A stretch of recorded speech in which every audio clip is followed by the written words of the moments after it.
মায়ের গর্ভে থাকাকালীন অবস্থায়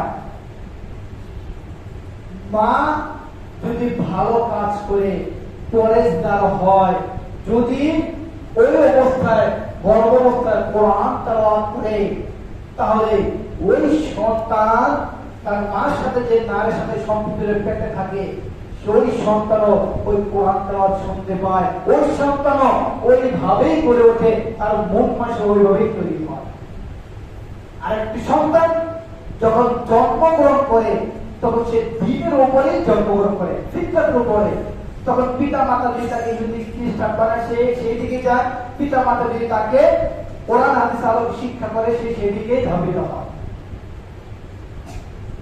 তাহলে গর্ভাবস্থায় থাকাকালীন অবস্থায় আপনাকে আমাকে ওইভাবে গড়ে উঠতে হবে যে না, এখন কোনো কাজ করা যাবে না, এখন অবৈধ হারাম পথে কোনো কাজ করা যাবে না।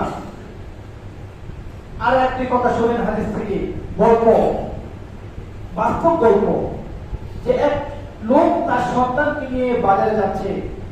তো বাজারে যাওয়ার পরে যখন সন্তানকে নিয়ে বাজারে গেল, সন্তান একটি খুরমা নিয়ে খেয়ে ফেললো অনুমতি ছাড়া বা না দেখি।